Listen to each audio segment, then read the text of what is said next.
एक साइंटिस्ट खुद को एक टीका लगाता है और उसका जिस्म अजीब तरीके से मुड़ना शुरू हो जाता है। मुंह से सफेद झाग निकलते हैं और जब वो जमीन से उठता है तो वो इंसान नहीं रहता बल्कि एक ज़ॉम्बी बन चुका होता है। आगे बढ़कर वो 3 लोगों को काट लेता है और सिर्फ चंद ही सेकंड में पूरी बिल्डिंग के लोग ज़ॉम्बी बनना शुरू हो जाते हैं। डोर्स लॉक होने की वजह से अंदर फंसे सैकड़ों लोगों को ये समझ ही नहीं आता कि वो अपनी जान बचाएं कैसे। तो फिल्म की शुरुआत होती है और हम एक साइंटिस्ट योंग चोल को देखते हैं।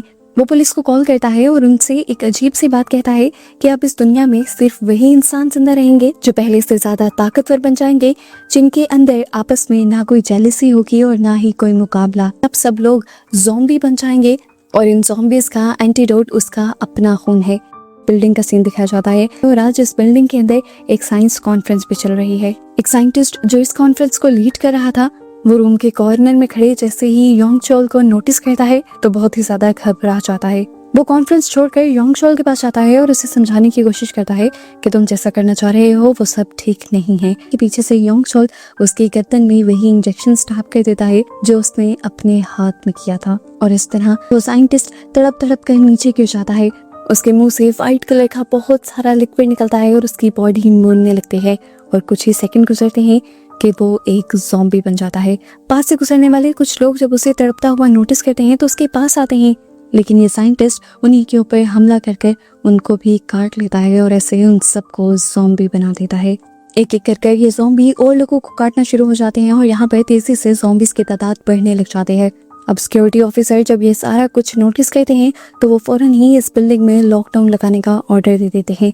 दूसरी तरफ हम इसी कॉन्फ्रेंस में आई एक और साइंटिस्ट सीजोंग को देखते हैं जिस चारों तरफ से अब उसे चीखों पुकारे सुनाई दे रहा था और इस सब के दौरान सभी लोग एक हैंडीकैप लेडी को गिरा देते हैं। सीजोंग अपने हस्बैंड के साथ अपनी जान पर खेलकर उस लेडी को बचाने के लिए आगे बढ़ती है और उनके साथ कई लोगों को लेकर वो एक शॉप के अंदर चली जाती है। हालांकि ज़ॉम्बीज पीछे आने की कोशिश कर रहे थे पर ये लोग इस शॉप की दरवाजे को लॉक कर चुके थे। लेकिन इस सब में होता यह है कि यहाँ का स्विच ऑफ हो जाता है और ज़ॉम्बीज को ये लोग नजर आना बंद हो जाते हैं। काफी सारी कोशिशों के बाद ज़ॉम्बीज जब ये दरवाजा नहीं खोल पाते तो ये ज़ॉम्बीज एक साथ काम करने का डिसाइड करते हैं और खड़े होकर पीछे जाते हैं ताकि एक साथ वो इस दरवाजे के ऊपर हमला करके इसे तोड़ सकें। इससे पहले कि ये ग्लास टूट जाता सामने वाली शॉप से सीजोंग एक लाइट का इशारा करते हुए दूसरे रेस्टोरेंट के लोगों को बताते हैं कि अगर वो लाइट बंद कर देंगे तो ये ज़ॉम्बीज यहाँ से चले जाएंगे। रेस्टोरेंट में खड़ी हुई एक लड़की जाकर जल्दी से सभी स्विचेस ऑफ कर देती है। ज़ॉम्बीज जब इन्हें देख नहीं पाते तो वो इधर उधर घूमने लग जाते हैं, लेकिन यहाँ पर एक एडवर्टाइजिंग बोर्ड था जिसके ऊपर एक इंसान बना हुआ था। ज़ॉम्बीज को लगता है कि ये असल इंसान है और वो दोबारा से इसी दरवाजे के ऊपर हमला करना शुरू कर देते हैं। अब तो दरवाजा क्रैक भी हो गया था और होटल के लोग खतरे में थे। इस सब के लिए सीजोंग को एक आइडिया आता है। यहाँ पर जो एडवर्टाइजिंग बोर्ड खड़े हुए थे इंसानों के दिखने जैसे, वो इन सबको हैंडीकैप लेडी की व्हीलचेयर के साथ बांध देते हैं और उसे शॉप से बाहर निकाल देते हैं। चेयर जैसे जैसे आगे बढ़ती है ज़ॉम्बीज को लगता है कि ये काफी सारे इंसान हैं, इसलिए ज़ॉम्बीज उन इंसानों पर हमला करने के लिए आगे बढ़ जाते हैं और सीजोंग सामने वाले रेस्टोरेंट से सभी लोगों को लेकर अपनी शॉप में आने लग जाती है। लेकिन यहाँ एक लड़की इस रेस्टोरेंट में आने से डर रही थी। तब सीजोंग के हस्बैंड अपनी जान खतरे में डालते हुए उसे सामने वाले रेस्टोरेंट से लेने जाते हैं। एक ज़ॉम्बी इनके ऊपर हमला भी कर देता है, लेकिन सीजोंग के हस्बैंड इस हमले से उस लड़की को और खुद को बचा लेते हैं, लड़की को दूर धक्का देते हुए। सीजोंग जल्दी से शॉप से बाहर निकलकर उस लड़की को खींच कर शॉप के अंदर ले आती है और दरवाजा लॉक कर देती है, पर उसके हस्बैंड अभी भी बाहर थे। ज़ॉम्बीज से बचने के लिए वो एक दूसरी शॉप में चले जाते हैं और छुपने की कोशिश करते हैं और यहाँ पर सारे ज़ॉम्बीज नोटिस करते हैं कि जिन चीजों के पीछे वो भाग रहे थे वो सिर्फ कार्डबोर्ड्स थे, असली इंसान नहीं। अब एक ज़ॉम्बी जोर से अपना सर हिलाता है और ये इंफॉर्मेशन सारे ज़ॉम्बीज में फैला देता है और ज़ॉम्बीज अब असली इंसानों की तलाश में निकल जाते हैं। ऐसे में ही ज़ॉम्बीज को सीजोंग के हस्बैंड नजर आ जाते हैं। सीजोंग के हस्बैंड इस शॉप से भागते हुए उस शॉप की तरफ आने की कोशिश करते हैं जहाँ पर सभी सर्वाइवर्स थे, लेकिन वो अपनी कोशिश में नाकाम हो जाते हैं क्योंकि पीछे से ज़ॉम्बीज आकर उन पर हमला कर उन्हें मार चुके थे और सीजोंग अपने हस्बैंड की मौत से बहुत ज्यादा टूट चुकी थी। पुलिस बाहर से खड़ी हुई इस बिल्डिंग को प्रोटेक्ट कर रही होती है, जबकि हम देखते हैं कि बहुत सारे ज़ॉम्बीज बिल्डिंग के शीशे तोड़ने की कोशिश कर रहे हैं ताकि वो बाहर जा सकें। जब ये लोग थक जाते हैं तो सीजोंग इनसे कहती है कि ऐसे यहाँ पर रहने से हम लोग भूख के मारे ही मारे जाएंगे, हमें यहाँ से निकलने के लिए खुद ही कुछ करना होगा। सीजोंग बताते हैं कि मैंने देखा है कि ये ज़ॉम्बीज आपस में एक दूसरे को मैसेजेस भी दे सकते हैं, जैसे उन्होंने पहले मैसेज दिया था कि वो कार्डबोर्ड इंसान नहीं है। वो कहती है कि अभी भी हम इन्हें बेवकूफ़ ही बनाएंगे, इसलिए वो पहले एक परफ्यूम शॉप में जाती है और अपनी बॉडी पर बहुत सारा परफ्यूम लगा लेते हैं और जब वो ज़ॉम्बीज के पास से गुजरती है तो ज़ॉम्बीज को लगता है कि ये परफ्यूम की खुशबू ही असल में इंसानों की खुशबू है। ऐसे ही वो परफ्यूम की खुशबू का पीछा करने लगते हैं, जबकि पीछे से बाकी सभी लोग बहुत सारे परफ्यूम्स और लेकर यहाँ सभी मैनिकन्स की बॉडी पर लगाने लगते हैं और जगह जगह परफ्यूम्स को फेंक देते हैं। बॉटल्स टूटते हैं और हर जगह खुशबू फैल जाती है। ज़ॉम्बीज इधर उधर अट्रैक्ट होने लग जाते हैं परफ्यूम्स की खुशबू को लेकर, जबकि इस तरह से सभी सर्वाइवर्स को यहाँ से भागने का मौका मिल जाता है। लेकिन ज़ॉम्बीज इनसे कहीं ज्यादा होशियार थे। इससे पहले कि सभी लोग यहाँ से भाग पाते, कुछ एक दो लोगों पर ये ज़ॉम्बीज अटैक कर देते हैं। सी जोंग जल्दी से ऊपर चढ़कर फायर सेंसर के ऊपर लाइटर चला देते हैं, जिसकी वजह से यहाँ पर बहुत सारा पानी गिरने लग जाता है और 1 मिनट के लिए ज़ॉम्बीज वहीं पर फ्रीज हो जाते हैं और सब लोगों को भागने का मौका मिल जाता है। अब बचे कुछ जो भी ज़ॉम्बीज थे वो जब इनके ऊपर हमला करते हैं तो सी जोंग बहुत सारे फायर एक्सटिंग्विशर उठाकर इन लोगों के ऊपर हमला करती है और अपने लोगों को बचाने में कामयाब हो जाती है। हालांकि इन ज़ॉम्बीज ने इन इंसानों का एलिवेटर तक पीछा किया था, पर इन लोगों ने स्टिक्स का सहारा लेते हुए ज़ॉम्बीज को इस एलिवेटर से दूर ही रखा। ये लोग अब लिफ्ट के जरिए 3rd फ्लोर तक पहुंच जाते हैं और यहाँ पर सिक्योरिटी इंस्पेक्टर को योंग चोल मिल जाता है, जिसने सारा वायरस फैलाया भी था और उसने पुलिस को इन्फॉर्म भी किया था। यहाँ पर बातों ही बातों में योंग चोल को पता चलता है कि इन लोगों ने ज़ॉम्बीज को रोकने के लिए पानी का इस्तेमाल किया है। तो योंग चोल उनके ऊपर हंसने लगता है और बताता है कि पानी से वो ज़ॉम्बीज रुकेंगे नहीं, बल्कि तुम लोगों ने उन ज़ॉम्बीज को अब ज्यादा एक्टिव कर दिया है और अब जैसे ही उनके ऊपर गिरा हुआ पानी हवा में एवेपोरेट होगा तो वायरस हवा के जरिए भी फैलने लग जाएगा।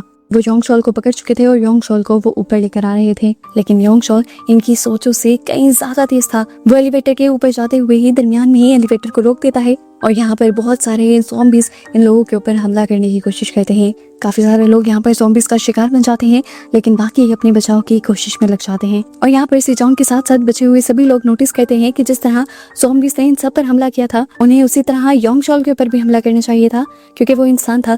लेकिन इन ज़ॉम्बीज ने योंग चोल पर हमला नहीं किया था। दूसरी तरफ हमें दिखाया जाता है कि पुलिस और साइंटिस्ट की एक टीम योंग चोल की साइंस लैब में पहुंच चुकी है, जहाँ पर उसने ये ज़ॉम्बी बनाने वाले एक्सपेरिमेंट किए थे। उन्हें बहुत ज्यादा यकीन था कि यहीं पर उन्हें कोई ना कोई एंटीडोट बनाने का रास्ता मिल जाएगा। यहाँ पर एक ऑफिसर गलती से एक बॉक्स खोल देता है और उसके अंदर से एक मंकी बाहर निकलकर इसके ऊपर हमला कर देता है। बाकी सभी मंकी भी अपने केजेस तोड़कर बाहर निकल आते हैं और यहाँ सभी लोगों पर हमला कर देते हैं।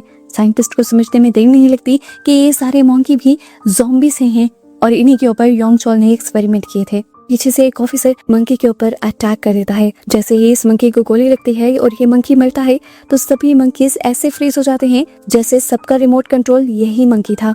अब ये देखकर साइंटिस्ट अंदर जाते हैं और योंग चोल की रिसर्च को पढ़ते हैं और साइंटिस्ट को पता चलता है कि योंग चोल ने सभी ज़ॉम्बीज को क्वीन बी वाले पैटर्न से बनाया हुआ है। जिस तरह अगर बीज की क्वीन मर जाए तो सारी बीज मर जाती हैं, इसी तरह अगर मेन ज़ॉम्बी मर जाए जिसकी वजह से वो वायरस फैला है तो सभी ज़ॉम्बीज को रोका जा सकता है। दूसरी तरफ बिल्डिंग में बचे हुए सभी लोग बेसमेंट में आ जाते हैं। यहाँ पर वो देखते हैं कि 3 ज़ॉम्बीज अजीबोगरीब तरीके से एक दूसरे से लिपटे हुए थे, लेकिन उन्हें आजाद होने का कोई रास्ता नहीं मिल रहा था। खैर यहाँ पर इनके चलने की आवाज से ये लोग अट्रैक्ट होने की तो कोशिश करते हैं, पर सभी लोग खामोश हो जाते हैं। इस दौरान ये लोग सिक्योरिटी कैमरा वाले रूम में आ जाते हैं। देखते हैं कि योंग चोल ऊपर सभी ज़ॉम्बीज के साथ था और ज़ॉम्बीज उन्हें कुछ भी नहीं कर रहे थे। यहाँ तक कि योंग चोल जब एक ज़ॉम्बी को खुद को काटने को कहता है तो योंग चोल इन्फेक्टेड नहीं होता, उल्टा वो ज़ॉम्बी ही मारा जाता है। सी जोंग समझ जाती है कि योंग चोल के जरिए ही सभी ज़ॉम्बीज को रोका जा सकता है और अब इन्हें ऊपर जाकर योंग चोल को ही लेकर आना होगा। अब इतने में वो हैंडीकैप लड़की वॉलंटियर करती है और कहती है कि मैं यहीं पर रहूंगी और मैं तुम्हें सारे कैमरा से देख देख कर योंग चोल की पोजीशन का बताऊंगी। सबको ये आइडिया अच्छा लगता है और सभी अब योंग चोल के पीछे ऊपर चले जाते हैं। जल्द ही इन्हें योंग चोल मिल भी जाता है और ये लोग योंग चोल को पकड़ के एक ऑफिस के अंदर ले आते हैं। इन्हें लग रहा था कि योंग चोल को पकड़ लिया है, अब सभी ज़ॉम्बीज को कंट्रोल करना आसान हो जाएगा, लेकिन ये इनकी गलत फहमी थी। योंग चोल तो अपनी आंखों की मूवमेंट से भी ज़ॉम्बीज को कंट्रोल कर रहा था। अब जब इसे ये लोग नीचे लेकर आ ही रहे होते हैं तो योंग चोल को एक और मरतबा मौका मिल जाता है और वो अपने हाथ ही हिलाते हुए ज़ॉम्बीज को अलर्ट कर देता है और उन्हें कंट्रोल रूम में जाकर उस हैंडीकैप लेडी को मारने का ऑर्डर दे देता है। ये देखकर उस लड़की का भाई जो दूसरा सिक्योरिटी ऑफिसर था उसे बहुत ज्यादा गुस्सा आ जाता है। वो योंग चोल को मारने की कोशिश करता है और अपनी बहन को बचाने के लिए यहाँ से भागने की भी कोशिश करता है, पर अब बहुत ज्यादा देर हो चुकी थी। उन ज़ॉम्बीज ने उस पूरे कैबिन को तोड़ दिया था। आखिरी टाइम पर वो लड़की अपने भाई को कॉल करती है और उसे फाइनल गुड बाय बोलती है, जिसके बाद ज़ॉम्बीज उस पर अटैक कर कर उसे खा लेते हैं और वो लड़का पूरी तरह टूट जाता है और अब उसके अंदर इंतकाम की आग और भी ज्यादा भड़क जाती है। इसीलिए वो बिना डरे एक नाइफ लेता है और बाहर जाकर अपनी बहन के मरने के गुस्से में एक एक कर सभी ज़ॉम्बीज को मारने लग जाता है। इधर योंग चोल ने बहुत सारे ज़ॉम्बीज को वहां हमला करने के लिए भी बुला लिया था जहां पर सभी सर्वाइवर्स थे। सभी सर्वाइवर्स आकर सिक्योरिटी इंस्पेक्टर के ऊपर भी हमला कर देते हैं। यहाँ पर बचती हैं तो बस 3 सर्वाइवर लड़कियां, जो योंग चोल को एक स्टोरेज रूम में लेकर जाकर बांध देती हैं। लेकिन वो ये नहीं जानती कि योंग चोल तो अपनी बंद आंखों से भी उन ज़ॉम्बीज को ऑर्डर दे सकता है। यहाँ पर वो साइंटिस्ट जिसने पहले मंकी को मरता हुआ देखा था, वो आकर सब लोगों को जब ये बात बताती है कि अगर पहले ज़ॉम्बी बने इंसान को मारा जाए तो सभी ज़ॉम्बीज रुक जाएंगे, तो ये सोचकर ये लोग जल्दी से उस बिल्डिंग की सारी सीसीटीवी फुटेज मंगवा लेते हैं और कैमरास के जरिए इन्हें पता चल जाता है कि पहले वो साइंटिस्ट ज़ॉम्बी बने थे जो सुबह कॉन्फ्रेंस लीड कर रहे थे। वो अपने लोगों को इसी ज़ॉम्बी को मारने के लिए भेज देते हैं। देखते ही देखते बहुत सारे हेलीकॉप्टर्स इस बिल्डिंग के ऊपर आ जाते हैं और उसमें से बहुत सारे आर्मी के लोग जल्दी से इस बिल्डिंग के अंदर आने लगते हैं।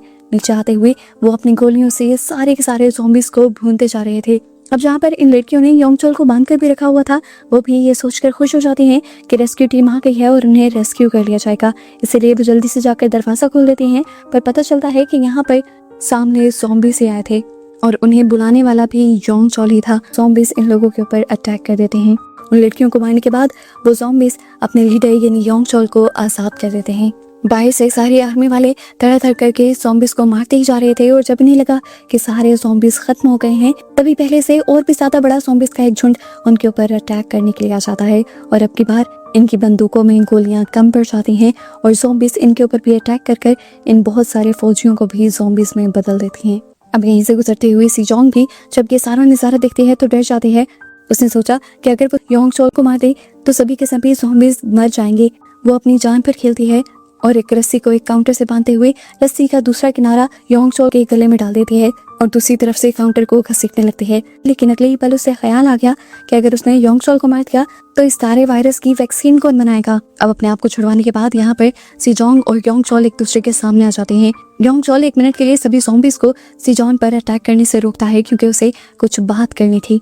असल में ये सभी साइंटिस्ट ही तो थे जो योंग चोल को अपने काम में आगे बढ़ने नहीं दे रहे थे। इसी वजह से तो वो बदले की इस आग में बढ़ गया कि उसने इंसानों को ज़ॉम्बीज बनाने का सोचा। वो सिर्फ इंसानों के अंदर से जेलसी खत्म करना चाहता था, जिस जेलसी की वजह से हमेशा उसे सपोर्ट नहीं किया जाता था। ये बात बताते बताते योंग चोल रोने लग जाता है और इतनी ही देर में यहाँ पर नई आर्मी की टीम आ जाती है जो योंग चोल को पकड़ लेती है। योंग चोल के यहाँ से जाते ही सीजोंग के ऊपर बहुत सारे ज़ॉम्बीज हमला करने के लिए आगे बढ़ते हैं, पर वो एक और मर्तबा अपने आप को बचाते हुए एक नए कमरे के अंदर चली जाते हैं।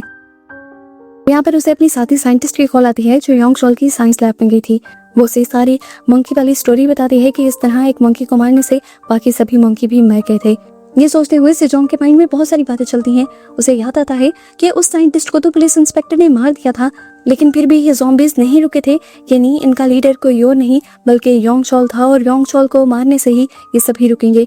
इसलिए सीजोंग एक और मर्तबा अपनी जान पर खेलती है और इस रूम से बाहर निकलते हुए जल्दी से ऑफिसर्स के पास आ जाती है और ऑफिसर्स से कहते हैं कि हमें सब चीजों को रोकने के लिए योंग चोल को मारना होगा। पर ऑफिसर्स इस चीज के लिए नहीं मानते क्योंकि अगर उन्होंने योंग चोल को मार दिया तो एंटीडोट कौन बनाएगा। सीजोंग उन्हें समझाते हैं कि एंटीडोट बनाने की जरूरत ही नहीं पड़ेगी, जब योंग चोल के बनाए सभी ज़ॉम्बीज उसके मरते ही मर जाएंगे। यहाँ पर ऑफिसर्स तो उसकी बात सुनते नहीं, जबकि हमें दिखाया जाता है कि वो सोल्जर्स योंग चोल को लेकर ऊपर आ जाते हैं। इससे पहले कि वो योंग चोल को इस बिल्डिंग से निकाल लेते, योंग चोल दोबारा अपनी चाल चलता है और यहाँ बिल्डिंग पर भी बहुत सारे ज़ॉम्बीज को बुला लेता है और आर्मी की ही स्केपिंग रोप की मदद से वो सारे ज़ॉम्बीज को नीचे उतारने लग जाता है। नीचे जाकर ज़ॉम्बीज आजाद हो जाते हैं और सभी लोगों पर दोबारा से हमला करना शुरू कर देते हैं। खतरा जब ज्यादा बढ़ जाता है तो सीजोंग समझ जाती है कि अब जो भी करना है वो उसे खुद करना है बिना किसी की परमिशन के। इसीलिए वो अपनी साथी साइंटिस्ट को कॉल करती है जिसके पास इस टाइम इस बिल्डिंग की सीसीटीवी फुटेज थी। वो उसे कहती है कि वो उसे योंग चोल की लोकेशन को देख कर बताए और वो खुद जाकर उससे निपटेगी। इस दौरान वो यहाँ पर एक मरे हुए ज़ॉम्बी की जैकेट उतार कर पहन लेती है ताकि बाकी ज़ॉम्बीज उसे पहचान न पाए और बहुत ही आराम से बिल्डिंग से निकल जाते हैं। यहाँ पर सभी ज़ॉम्बीज कार्स पर, बसेस पर और सब लोगों पर हमला कर रहे थे। योंग चोल जब ये नोटिस करता है कि सीजोंग एक ज़ॉम्बी के ही हुलिये में बाहर निकली हुई है तो वो अपने ज़ॉम्बीज को सबसे पहले सीजोंग को ही मारने का ऑर्डर दे देता है। लेकिन सीजोंग बहुत ज्यादा चालाक थी, उसने वो ज़ॉम्बीज के व्हाइट लिक्विड से भरी हुई जैकेट अब अपने सर के ऊपर रख ली, जिसकी वजह से ज़ॉम्बीज उसे देख नहीं पाए और उसके इर्द गिर्द ही घूमने लग गई। ज़ॉम्बीज के इस तरह घूमने की वजह से योंग चोल को भी चक्कर आ गए थे। योंग चोल अब गुस्से में आ जाता है और खुद ज़ॉम्बीज को क्रॉस करते हुए सीजोंग तक पहुंचता है और जैसे ही उसके सर से वो जैकेट उतारता है तो यहाँ पर सारे के सारे ज़ॉम्बीज गिर जाते हैं। क्योंकि घूम घूम कर उन लोगों को भी चक्कर आ गए थे। जॉम्बिस के गिरते ही एक मर्तबा योंगचोल पे गिर जाता है और सीजोंग मौका पाकर एक बस के नीचे चली जाती है। योंगचोल जैसे ही खड़ा होता है तो सीजोंग उसका पांव पकड़ते हुए उसे बस के नीचे ले आती है। इतने में जब ज़ॉम्बी अपना होश पकड़ते हैं तो वो देखते हैं कि बस के ऊपर बहुत सारे इंसान बने हुए थे। इन्हें वो असली इंसान समझते हुए बस के ऊपर हमला कर देते हैं, जिसकी वजह से बस के अंदर आग लग जाती है। मौका पाकर सीजोंग तो वहां से बाहर निकल गई थी, लेकिन योंगचोल की बॉडी जलने लगी थी। अब योंगचोल जिस तरह से मूव कर रहा था जलते हुए, ये सारे ज़ॉम्बीज भी उसी तरह मूव कर रहे थे और आखिर फिर योंगचोल मर जाता है और ये ज़ॉम्बीज भी वहीं गिर जाते हैं और फाइनली ये लोग इस खतरे से बाहर निकल आते हैं। ये मूवी यहाँ खत्म हो जाती है।